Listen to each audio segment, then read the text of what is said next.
Ready? Hang on, lads, 1 second. Yep. Where about you?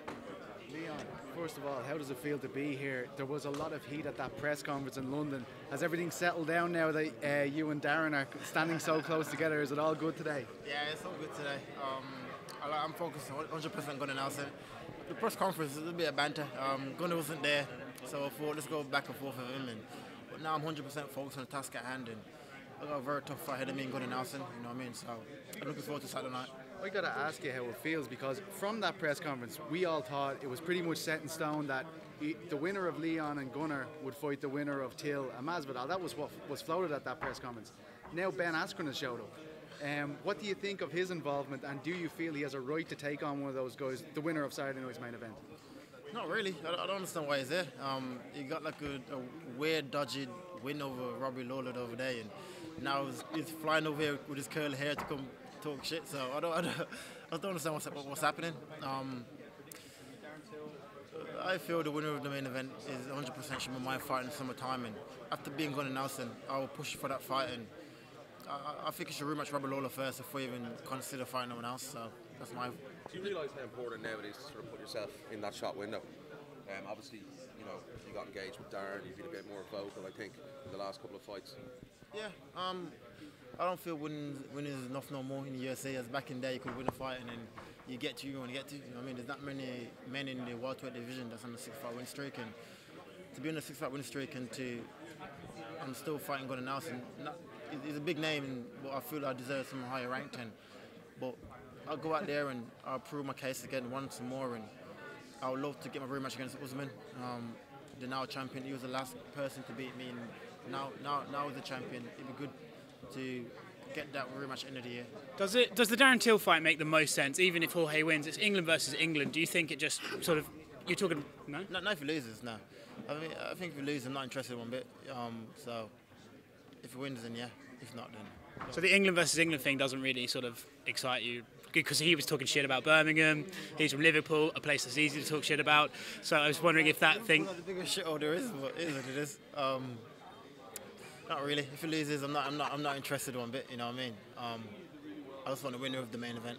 That will put me towards a title shot. So whoever it is, if it's him or Masvidal, then. Are you happy with the UFC then? The way they've promoted you. You just said there you want a higher ranked opponent. You beat Donald Cowboy Cerrone. Were you expecting a main event after that? It was in talks that I was meant to be the main event for this fight, and well, they're doing their thing, and I'm just focused on me and just keep winning these fights, keep beating these guys, and I don't think they can deny me for much longer after being Gunnar Nelson. But do you think they are denying you? I feel so. Like I said, winning it enough. You have to talk shit, and you have to go on social media, and I think that's what it is now. You can win as much fight as you want.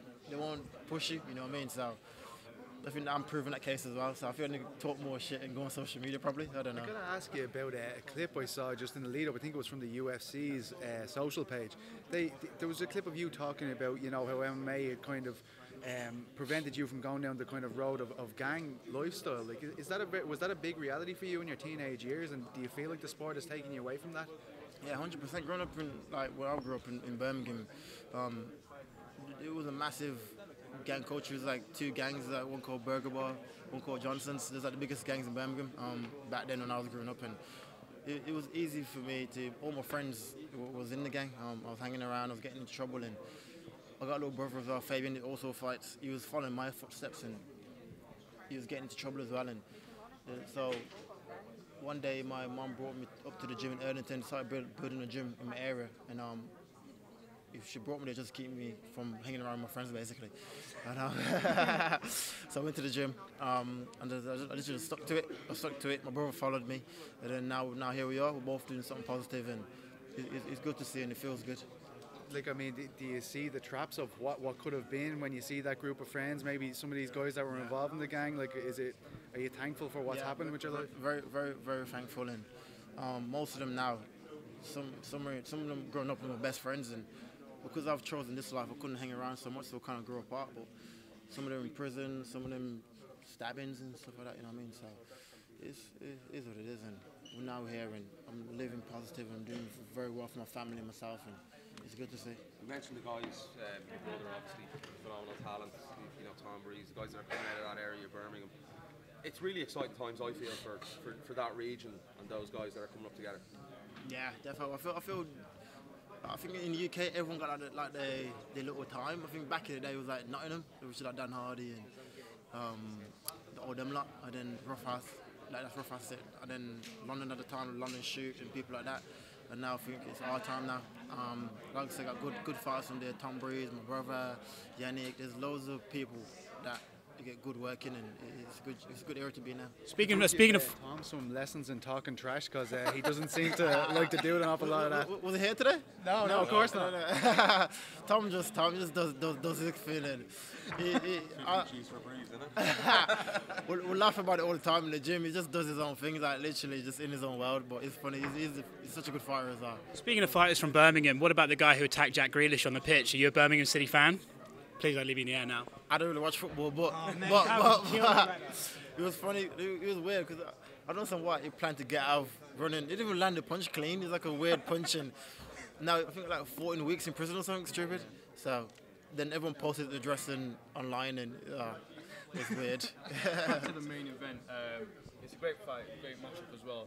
Who have you got? Who are you favouring in that fight? I think it depends how